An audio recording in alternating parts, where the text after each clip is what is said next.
ஓம் நமச்சிவாய. நித்திரையில் ஆழ்ந்த ஸ்ரீமத் நாராயணன். நித்திரையில் இருந்த நாராயணனை எழுப்பி சர்வ உலகமும் அழிந்துள்ள இந்த தருவாயில் நித்திரையில் ஆழ்ந்து இருக்கும் நீர் யார் என வினவினார். நித்திரையில் ஆழ்ந்த ஸ்ரீமத் நாராயணன் யாவும் மறந்தவராக காட்சியளித்தார்.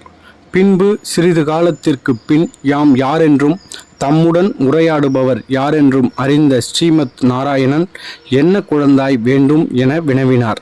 இதை கேட்ட பிரம்மதேவர், யாரை குழந்தை என்று அழைக்கிறாய் என சினமுடன் கேட்டார். நான் யார் என்று நீர் அறிவீரோ? நான் இந்த சிருஷ்டியை படைத்தவன், நானே உன்னையும் படைத்தவன் என்று கர்வத்தோடு பிரம்மதேவர் ஸ்ரீமத் நாராயணனிடம் சினத்துடன் உரையாடினார். ஸ்ரீமத் நாராயணன் இவரின் பதில் உரையை கேட்டு சினம் கொள்ளாமல் கனிவான குரலில், நீரே எம்மிடம் இருந்து தோன்றியவன் என்று பதில் உரையை அளித்தார். இதை கேட்ட பிரம்மதேவர் மீண்டும் நானே உன்னை படைத்தவன் என்று கர்வத்தோடு கூறினார். பின் ரகசியம்.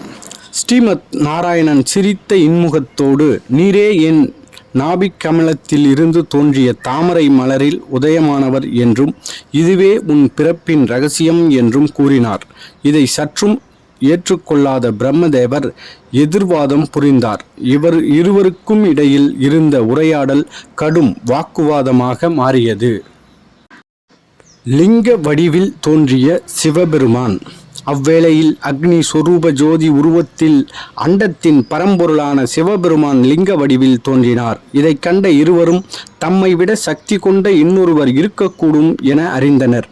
அவ்விருவரும் தங்கள் வாதத்திற்கான மூல காரணத்தை கூறி நீரே இதற்கு தீர்வு வழங்க வேண்டும் என்று வேண்டினர். அப்போது லிங்க ரூபத்தில் இருந்து ஒரு அசரீரி உருவாகியது. அதாவது, இருவரில் யார் எனது அடியை அல்லது முடியை முதலில் காண்கிறார்களோ அவரே முதலில் தோன்றியவர் என்று அந்த அசரீரி உரைத்தது.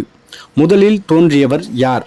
இதுவே சரியான முடிவெடுத்த பிரம்மதேவர் அன்னப்பறவையை அவதாரம் எடுத்து லிங்கத்தின் முடியை காண தனது பயணத்தை தொடங்கினார். ஸ்ரீமத் நாராயணன் வெண்பன்றியின் அவதாரம் எடுத்து லிங்கத்தின் அடியை காண தனது பயணத்தை தொடங்கினார்.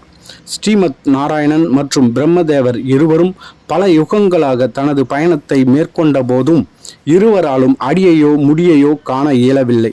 ஸ்ரீமத் நாராயணன் இந்த லிங்க வடிவம் முடிவுற்றது என்பதை உணர்ந்து தனது பழைய இடத்தை நோக்கி பயணத்தை தொடங்கினார். சிவபெருமான் காட்சியளித்தல். பிரம்மதேவர் அன்னப்பறவையாக இருந்து வெகு தூரம் பயணம் மேற்கொண்டும் ஜோதிலிங்கத்தின் முடியை காண முடியாமல் ஆரம்பித்த இடத்திற்கு திரும்பி வந்தார். அப்பொழுது அவர்களிடமிருந்து வந்த ஆணவமானது முழுவதுமாக நீங்கியது.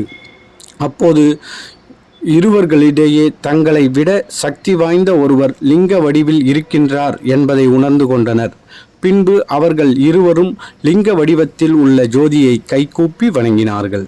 அவ்விருவரும் இணைந்து ஜோதி லிங்கத்திடம், எங்களுக்குள் ஏற்பட்டிருந்த யார் மேன்மையானவர் என்று இருந்து வந்த கருத்து வேறுபாடுகள் ஏற்பட்டு இருக்கும் பொழுது எங்கள் இருவரை விட மேன்மையான ஒருவர் இருக்கின்றார் என்பதை உணர்த்தி எங்கள் இடத்தில் இருந்து வந்த அகந்தையை ஒழித்த பரம்பொருளே, தாங்கள் யார் என்று எங்களுக்கு காட்சியளிக்குமாறு கேட்டுக்கொள்கிறோம் என்று இருவரும் துதித்தனர். பின்பு பிரபஞ்சத்தின் ஜோதி லிங்கமானது சிவபெருமானாக காட்சியளித்தார். சிவபெருமானை காண இயலாத வகையில் ஒளியானது பிரகாசித்தது. மீண்டும் இருவரும் சிவபெருமானை வணங்க ஒளியின் பிரகாசம் குறைந்து அவர்களுக்கு பரிபூரண சிவபெருமான் காட்சியளித்தார். சிவனை வணங்கி நின்றனர். அப்பொழுது சிவபெருமான், என்னுடைய வலது பக்கத்திலிருந்து பிரம்மதேவரும் இடதுபுறத்திலிருந்து விஷ்ணுவாகிய திருமாலும் தோன்றினீர்கள். உங்கள் இருவரையும் படைத்து காத்து அழிப்பவள் நானே. அண்ட சராசரங்களும் என்னுள் ஐக்கியமாகும். சிவபெருமான் திருமாலை காக்கும் தெய்வமாகவும் பிரம்மாவை படைக்கும் தெய்வமாகவும் இருக்க அருள் புரிந்தார். மேலும் திருமால் சிவபெருமானிடம் பிரபஞ்ச உபதேசம் செய்தருள வேண்டும் என வணங்கி நின்றான். சிவபெருமானும் அவரின் வேண்டுதலை ஏற்று உபதேசம் செய்தார்.